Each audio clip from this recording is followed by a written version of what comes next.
AutoLine Daily is brought to you by Bridgestone, passion for excellence. This is AutoLine Daily for October 21st, 2010, and now the news. As you know, we've been reporting on how China has slashed exports of rare earth metals. China controls the world market for those metals, which are needed to make nickel metal hydride batteries for hybrids and electric motors for electric cars.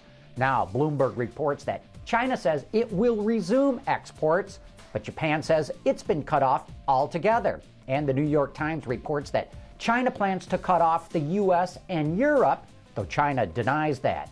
Here's my AutoLine insight. China is slashing exports because it wants to force foreign manufacturers to come to China to make their batteries and electric motors and other products that use these metals. Now, there is a mad scramble going on to find other sources in the world where these metals are available.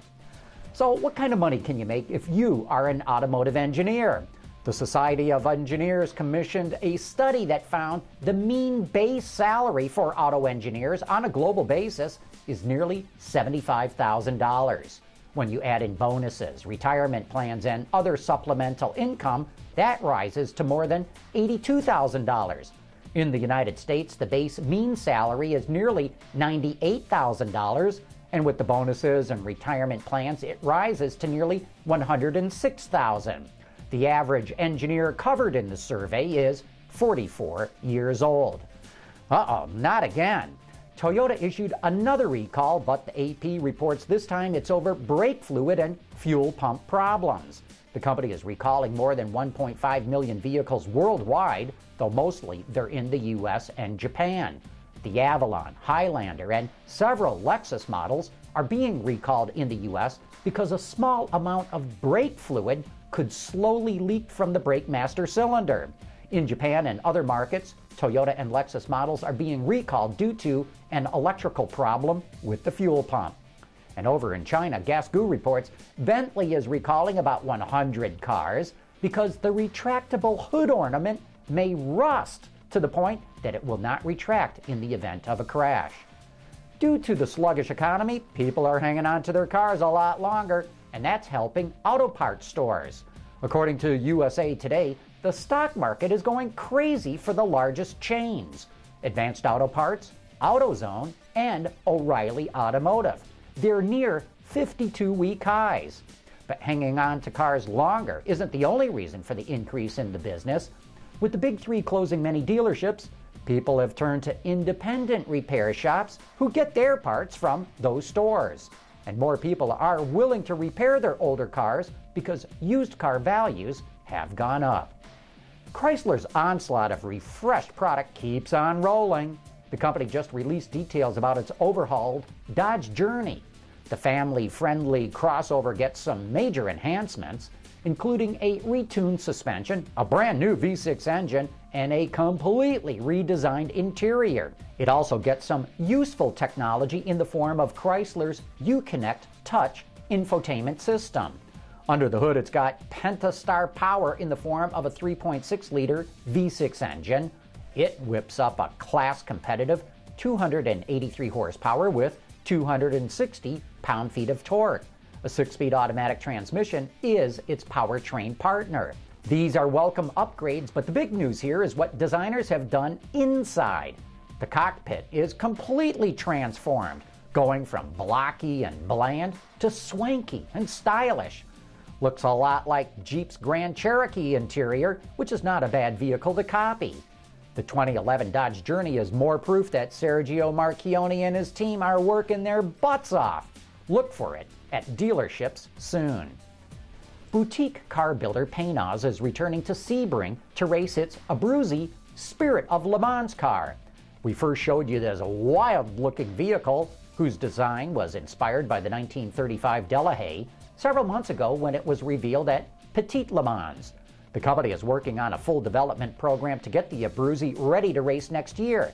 Just to recap some of its specs, it's powered by a 640 horsepower V8 engine, and its body is made of a recycled composite material that the company claims is as strong as carbon fiber, but lighter. We'll have to wait and see how well it performs on the track. Coming up next, we'll take a look at how Ford makes sure it gets rid of wind noise and air leaks. Introducing Bridgestone's third generation of run-flat tires with groundbreaking new Bridgestone technologies. Bridgestone run-flat tires offer improved ride comfort, lower rolling resistance, and improved wear while giving you the peace of mind and comfort you need. All automakers are trying to make their vehicles seem more luxurious, and a key way to do that is to get rid of as much noise as possible. Here's how Ford fine-tunes its vehicles to make them as quiet as possible. The air leakage target for the 2011 Explorer is much more stringent than for the previous model. Sealants are important for two reasons. They keep air out of the vehicle, which is important for NVH, which is a quiet ride for the customer. And secondly, they keep water out of the vehicle. And if water gets in, you can have all the way from a wet carpet to a corrosion issue down the road. Static seals go between two panels that don't move. You'll put down a bead of sealer and then weld the two parts together so that as they go through the paint oven, the seal expands and no water or air can get through the joint. Dynamic seals go between two parts that move, so they go between a door and the body of the vehicle. There's an upfront test that we do, which is known as the body and paint test, which is what you see behind me here. This is a test that we do to verify the sealers and the tapes and everything that goes on in the body and paint shop. We fabricate the templates. We cut them from plexiglass and attach the levers that you see on the body, and then we're able to clamp them down to the sheet metal.